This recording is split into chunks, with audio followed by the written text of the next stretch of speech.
Intelligent mathematics classes में एक बार फिर से आप लोगों का स्वागत।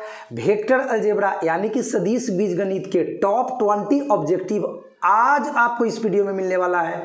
तो वीडियो को अंत तक देखिए और निश्चित रूप से 4-5 नंबर का काम आपको इस वीडियो से हो जाएगा। 2024 वाला बउआ सब ध्यान देना, पार्ट 8 है ये ऑब्जेक्टिव का। चलिए, पहला प्रश्न है कि बिंदु 4,5,6 का स्थिति सदिश क्या होगा। देखिए, आपके पास 4 ऑप्शन होंगे लेकिन आपको तलाश है सही जवाब का। तो फर्स्ट का सॉल्यूशन होगा, देखो फर्स्ट नंबर में आपको आई कैप से गुना कर देना है, ये 4 आई कैप प्लस सेकंड वाला नंबर है उसमें जे कैप से गुना कर देना है तो 5 जे कैप, और थर्ड वाला जो नंबर है उसमें के कैप से गुना कर देना है। बस इतना सा बात को आप ध्यान में रखेंगे, ये फर्स्ट का सॉल्यूशन आपका हो गया, यही है करेक्ट आंसर। ठीक है, चलिए नेक्स्ट क्वेश्चन की तरफ। सवाल नंबर 2 आपको दिखाई दे रहा होगा प्यारे बच्चों, देख लीजिए, ये है क्वेश्चन नंबर 2।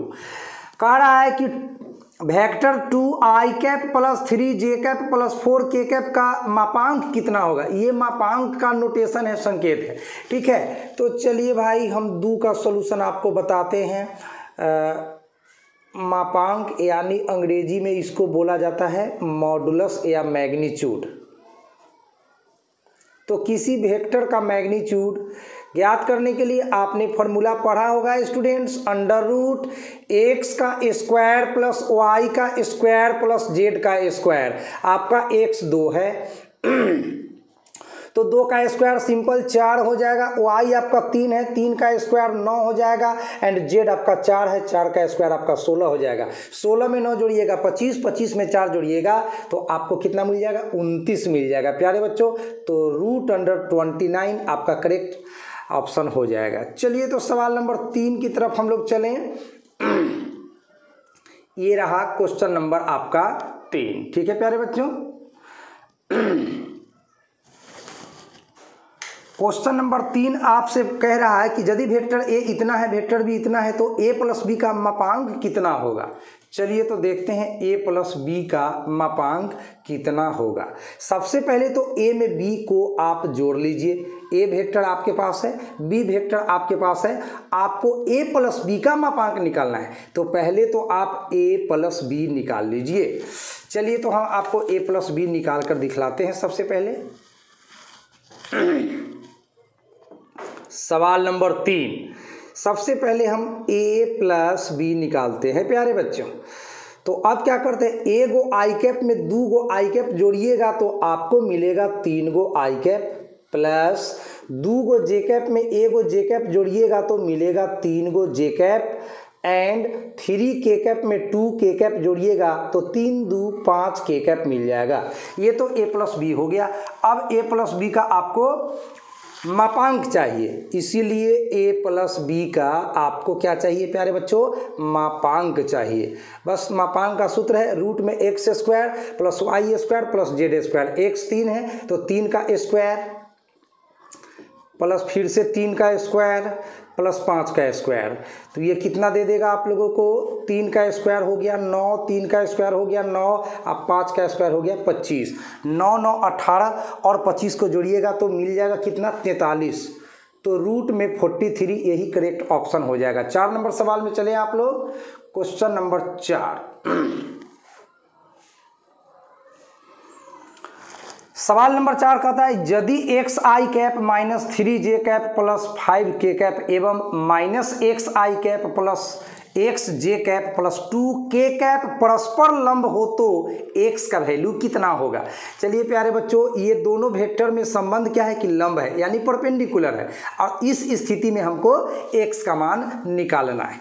तो चलिए भाई हम लोग क्या करेंगे, 4 का सॉल्यूशन में मान लीजिए ये ए वेक्टर है और ये बी वेक्टर है और दोनों एक दूसरे पर लंब है, तो ए डॉट बी बराबर क्या होगा, बोलिए ए डॉट बी क्या होगा, ए डॉट बी होगा प्यारे बच्चों 0। और डॉट प्रोडक्ट कैसे निकालते हैं, आई के गुणांक में आई के गुणांक से गुना करते हैं, तो प्लस एक्स में माइनस एक्स से गुना करोगे तो माइनस में एक्स स्क्वायर मिलेगा।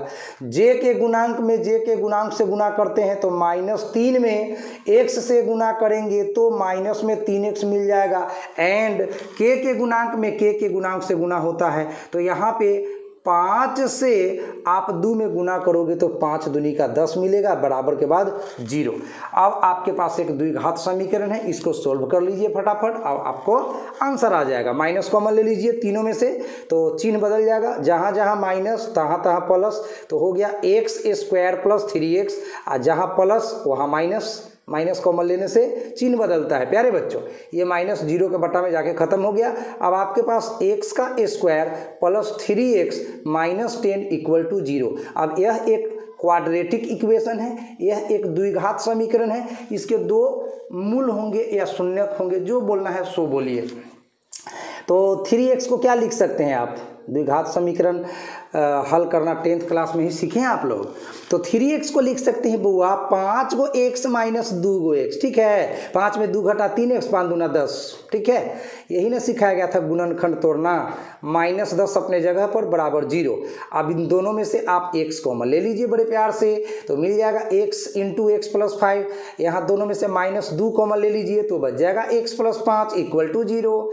एंड x प्लस 5 दोनों में से कॉमन ले लीजिएगा तो फटाफट हो जाएगा x plus 5 into x minus 2 equal to 0। इसलिए प्लस 5 माइनस 5 हो जाएगा, माइनस 2 प्लस 2 हो जाएगा। तो x का वैल्यू हो गया 2 माइनस 5।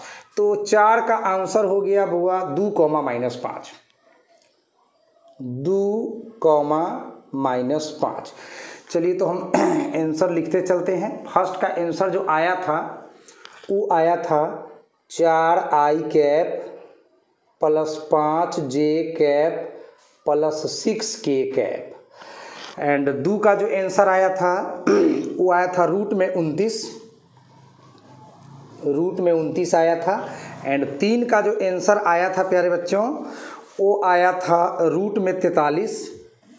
3 का आंसर आया था रूट में 43 आया था बुआ। एंड 4 में आंसर आया है 2 माइनस 5। चलिए 5 नंबर सवाल में आ जाइए। 5 नंबर सवाल का सॉल्यूशन देख पाएंगे आप लोग। यहाँ पे कह रहा है कि vector a minus vector b cross vector a plus vector b बराबर हो 8, क्या होगा। तो चलिए भाई 5 का सॉल्यूशन देख लीजिए आप लोग। 5 का सॉल्यूशन देख पाएंगे। वेक्टर a में वेक्टर a से क्रॉस कराएंगे तो a क्रॉस a हो जाएगा। वेक्टर a में प्लस b से कराएंगे तो प्लस में a क्रॉस b हो जाएगा, a cross b। And minus b से प्लस a में तो माइनस में b क्रॉस a हो जाएगा। एंड माइनस b से प्लस b में तो minus plus minus b cross b हो जाएगा। बस अलजेब्रा के रूल से, नाम ही है वेक्टर अलजेब्रा, तो अलजेब्रा का सारा रूल इस पे काम करता ही है, प्लस माइनस वगैरह। अब a क्रॉस a ये आपका 0 वेक्टर हो जाता है। एंड b क्रॉस b भी आपका 0 वेक्टर हो जाता है। तो ये 2 तो ख़त्म हो गया आपका। अब बचा कौन, a क्रॉस b बच रहा है। अब माइनस में b क्रॉस a है तो ये प्लस में a क्रॉस b के बराबर होगा। जब अदला बदली करेंगे तो चिन्ह बदलेगा, a पहले आ गया b बाद में चला गया, अदला बदली कर दिए तो माइनस है तो प्लस हो गया। अब a क्रॉस b में a क्रॉस b जोड़िएगा तो 2a क्रॉस b हो जाएगा। तो सही जवाब है 5 का 2a क्रॉस b। 5 का सही जवाब 2a क्रॉस b, यही आपका करेक्ट ऑप्शन रहेगा। इसी में आप लोग टिक करेंगे। चलिए 6 नंबर सवाल को देखते हैं हम लोग। 6 में ऐसा पूछा गया है प्यारे बच्चों कि यदि a क्रॉस b का मैग्नीट्यूड बराबर a डॉट b का मैग्नीट्यूड तो a और b के बीच का कोण कितना होगा। चलिए तो 6 नंबर सवाल में आ जाइए आप लोग। a क्रॉस b, इसके लिए फॉर्मूला पढ़े हैं आप लोग ab साइन थीटा, ठीक है। एंड a डॉट b, इसके लिए फॉर्मूला पढ़े हैं ab कॉस थीटा। अब आपका AB से AB कट गया, अब बचा साइन थीटा बराबर कॉस थीटा। साइन थीटा बराबर कॉस थीटा बच गया। और साइन थीटा कॉस थीटा कब बराबर होगा बताइए, जब थीटा का मान 45 डिग्री होगा, क्योंकि साइन 45 डिग्री का मान भी 1/√2 होता है और कॉस 45 डिग्री का मान भी 1/√2 होता है। तो 45 डिग्री या रेडियन में π/4, ये ऑप्शन आपका हो सकता है। तो चलिए 6 का आंसर हो गया आपका प्यारे बच्चों या तो डिग्री में 45 डिग्री या रेडियन में तो π/4। देखना पड़ेगा परीक्षा में कि कौन सा ऑप्शन दिया है।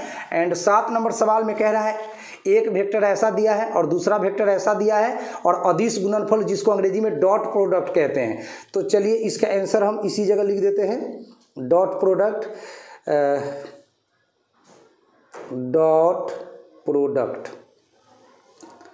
यानी कि अदिश गुणनफल या बिंदु गुणनफल भी बोलते हैं। देखिए आई के गुणांक में आई के गुणांक से गुणा कर लीजिए, 5 × 3 आपको 15 मिल जाएगा बउआ। जे के गुणांक 1 है, यहाँ पर जे के गुणांक -4 है तो 1 में -4 से गुना होगा तो -4। एंड के का गुणांक है -3 और के का गुणांक है 7, 7 में -3 से गुना होगा तो 7 × 21 -21 आ जाएगा। अब प्यारे बच्चों यहाँ पे आपको इसको सोल्व कर देना है, तो लिखिएगा 15 -4 माइनस में 21 मिल करके माइनस में हो जाएगा 25।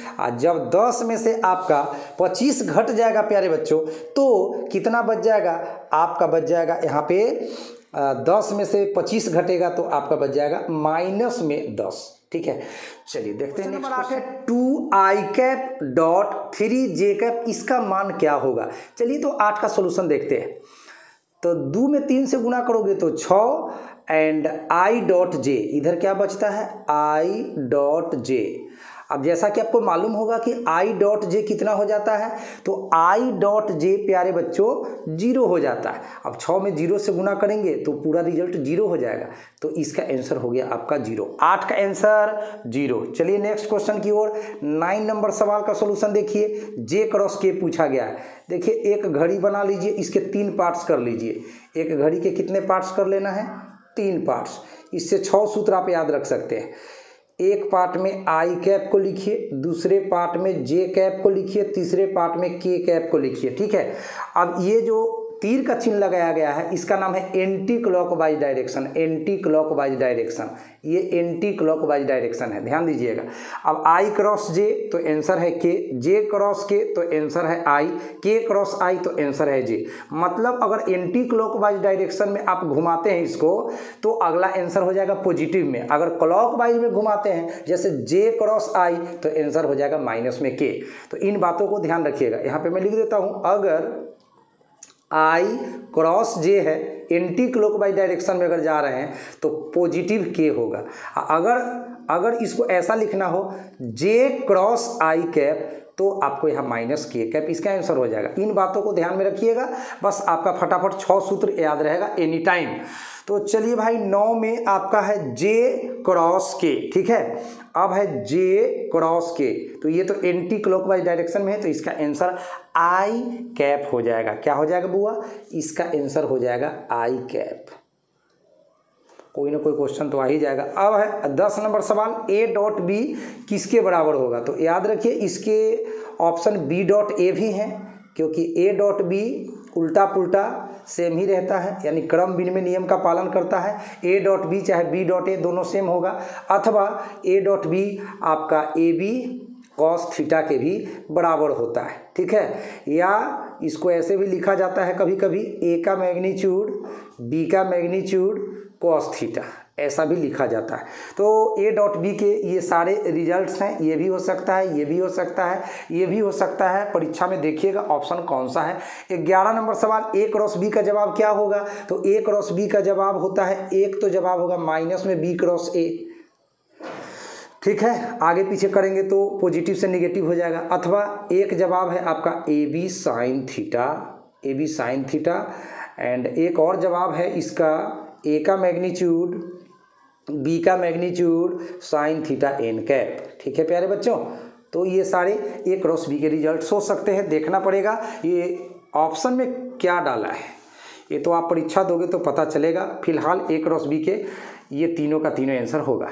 चलिए 12 नंबर में अब है j.k। ठीक है प्यारे बच्चों, j.k डॉट पूछा है, तो देखिए भाई j.k, आपको j.k का आंसर याद रखना है 0। ठीक है, j.k अगर डॉट प्रोडक्ट में डिफरेंट हो यूनिट वेक्टर, j और k डिफरेंट है तो आपका आंसर 0। और सेम रहेगा जैसे आपका रहता कि जे डॉट जे, तो अब ये 1 हो जाता, या फिर आई डॉट आई तो भी 1 हो जाता, या फिर के डॉट के तो भी 1 हो जाता। तो इन सारी बातों को ध्यान में रखना है। जे डॉट के का आंसर आपका 0 होगा। तो चलिए 12 का आंसर लिखते हैं प्यारे बच्चों 0। अब आ जाइए 13 में, जे क्रॉस आई पूछा है, जे क्रॉस आई। चलिए इसी जगह आ जाइए, जे क्रॉस आई। जे क्रॉस आई, ये तो आपका जे क्रॉस आई का मतलब ये तो क्लॉकवाइज डायरेक्शन है, तो फिर माइनस के कैप इसका आंसर होगा 13 में। माइनस में के कैप, कभी प्लस कभी माइनस, ध्यान रखिएगा। चलिए उसके बाद 14 में है के क्रॉस के। तो के क्रॉस के का मतलब हो गया आपका, देखिए दोनों वेक्टर सेम है और उसका क्रॉस प्रोडक्ट आप निकाल रहे हैं, तो आंसर होगा 0 वेक्टर। तो 14 का आंसर है 0 वेक्टर। एंड 15 नंबर सवाल है आपका के डॉट के। तो अभी बताया कि अगर सेम रहे, देखिए सेम रहे, के डॉट के क्या 1 होता है, तो यहाँ 15 का आंसर हुआ 1, के डॉट के 1, ठीक है। आ के क्रॉस के 0, कंफ्यूज मत होना, क्रॉस में 0 डॉट में 1 सेम होने पर, ध्यान रखना आप लोग परीक्षा में। चलो क्वेश्चन नंबर 16 है, बिंदु एक्स वाई जेड की स्थिति सदिश। स्थिति सदिश मतलब पोजीशन वेक्टर, शॉर्ट में लिखते पीवी, पोजीशन वेक्टर। तो आपको क्या करना है, एक्स में आई कैप से गुना कर देना है, प्लस वाई में जे कैप से गुना कर देना है, एंड जेड में के कैप से गुना कर देना है। बस यही इसका पोजीशन वेक्टर हो गया, आंसर हो गया। चलिए 17 नंबर सवाल में है, A plus B dot A minus B किसके बराबर होगा। तो 17 का आंसर देख लेते हैं, ए डॉट ए, फिर से माइनस में ए डॉट बी, उसके बाद बी डॉट ए, बस अलजेब्रा के रूल से आपको गुना कर देनी है, b dot a and b dot b. अब ए डॉट ए जो है वह आपका ए के मैग्नीट्यूड का स्क्वायर के बराबर होगा, माइनस ए डॉट बी आपको लिख दिया गया है सेम टू सेम। अब बी डॉट ए तो ए डॉट बी के बराबर होता है, क्रम विनिमय नियम का पालन करता है, डॉट प्रोडक्ट। अब बी डॉट बी जो है आपके बी के मैग्नीट्यूड का स्क्वायर हो गया। अब माइनस में ए डॉट बी प्लस में ए डॉट बी, ये तो कैंसिल आउट हो जाएगा, एंड ए के मैग्नीट्यूड के स्क्वायर को सिंपली मैथ में ए स्क्वायर भी लिखते हैं, एंड बी के मैग्नीट्यूड के स्क्वायर को सिंपली बी स्क्वायर भी लिखते हैं। तो यही आपका रिजल्ट हो गया, ए स्क्वायर माइनस बी स्क्वायर 17, ए स्क्वायर माइनस बी स्क्वायर, यही सही ऑप्शन रहेगा। 18 नंबर सवाल तो बिल्कुल आसान है, बार बार पूछ देता है, 7 आई कैप माइनस 2 जे कैप प्लस के कैप का मापांक क्या होगा भाई।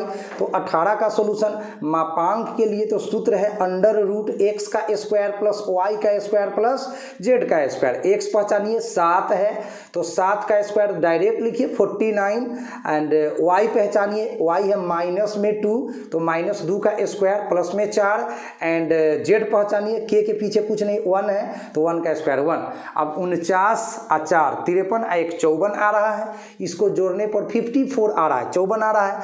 अब 54 को आप ऐसा लिख सकते हैं प्यारे बच्चों, 54 को आप ऐसा लिख सकते हैं 9 छक्का 54। अब 9 का वर्गमूल कितना होता है बताइए, 3, 6 का वर्गमूल तो नहीं निकलता है, तो रूट में रह जाएगा, तो 3√6 इसका करेक्ट ऑप्शन हुआ 18 के लिए, 3√6। एंड 19 नंबर सवाल में आप लोग आ जाइए प्यारे बच्चों। 19 नंबर सवाल में आपसे पूछा गया है ए डॉट बी का मान क्या होगा। आइए, ए वेक्टर दिया हुआ है ऐसा, बी वेक्टर ऐसा दिया है, एंड ए डॉट बी का मान पूछा है। तो ए डॉट बी निकालना बहुत ही आसान काम है, सिर्फ आपको 3 गुना करना है। आई के गुणांक में आई के गुणांक से गुना करना है, मतलब 3 में 4 से गुना करना है, तो कितना होगा 12, प्लस का चिन्ह दीजिए। जे के गुणांक में जे के गुणांक से गुना करना है, तो 2 में -5 से गुना करेंगे, तो माइनस में 10, प्लस के गुणांक में के गुणांक से गुना करना है, यानी 1 में गुना करना है आपको 3 से, तो मिल जाएगा कितना 3। अब सरल कर दीजिए इसको, 12 में आप 3 जोड़िएगा तो 15 मिलेगा, और में से 10 घटाइएगा तो आपको 5 मिलेगा, तो 19 का आंसर हुआ 5। एंड लास्ट क्वेश्चन है आज की इस वीडियो का, ध्यान दीजिएगा। तो यहाँ पे पूछा गया है आप लोगों से कि यदि मूल बिंदु O हो, मूल बिंदु O हो तथा OP वेक्टर ऐसा है तथा OQ वेक्टर ऐसा है, तो PQ वेक्टर कैसा होगा। तो टॉपिक पढ़ना है प्यारे बच्चों, वेक्टर ज्वाइनिंग 2 पॉइंट्स, ठीक है। तो आपका O मूल बिंदु है, OP वेक्टर ऐसा दिया गया है, तो यहाँ पे P पॉइंट जो हुआ आपका, उसको पहले लिख लीजिए। तो 2,3,-4 ये बिंदु P हो गया। एंड OQ वेक्टर ऐसा दिया है, इसका मतलब है कि Q पॉइंट जो आपका हुआ वो हो गया 5,4,-3। अब P से Q तक जाने वाला वेक्टर निकालना है आपको, ठीक है प्यारे बच्चों। P से Q तक जाने वाला वेक्टर आपको निकालना है, वेक्टर PQ निकालना है। तो P आपका दिया है 2,3,-4 और Q दिया है 5,4,-3। आप इसको समझ सकते हैं X1 Y1 Z1 एंड इसको समझ सकते हैं X2 Y2 Z2।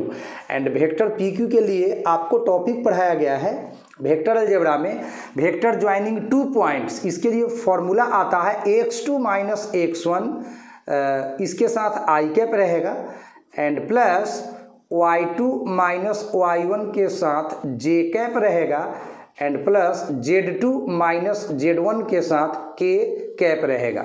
बस तो आराम से आप घटा लीजिए।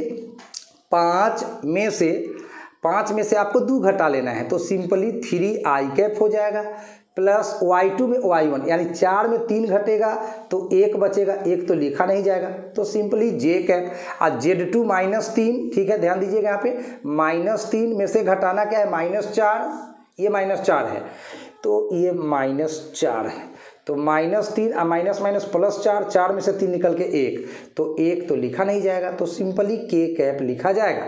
तो आंसर हो गया 3I cap plus J cap plus K cap. यही है आपका सही option, 3I cap plus J cap plus K cap. ये तो डिटेल से समझा दिया, बट आप टेक्निक याद रखिए कि आपको OP वेक्टर दिया है, OQ वेक्टर दिया है, अब PQ पूछना है तो Q वाला में से P वाला को क्या कर देना है, घटा देना है। 5 गो I में से 2 गो I घटा के 3I, 4 गो J में 3 गो J घटा के 1 गो J, इस तरह से -3 के में से -4 के घटा के 1 के, सिंपली ऐसा याद रखना है और आपका काम हो जाएगा। तो प्यारे बच्चों, आई होप आज का वीडियो आपको बहुत अच्छा लगा होगा। तो इसी तरह से हम 9वां पार्ट लेकर आपके लिए बहुत जल्द हाजिर रहेंगे। आप लोग अच्छे से वीडियो को देखिए और अच्छा नंबर लाइए आने वाले एग्जाम में। तो best of luck, thank you so much. Channel पे नए हैं तो प्लीज़ सब्सक्राइब कर लीजिएगा। Thank you so much.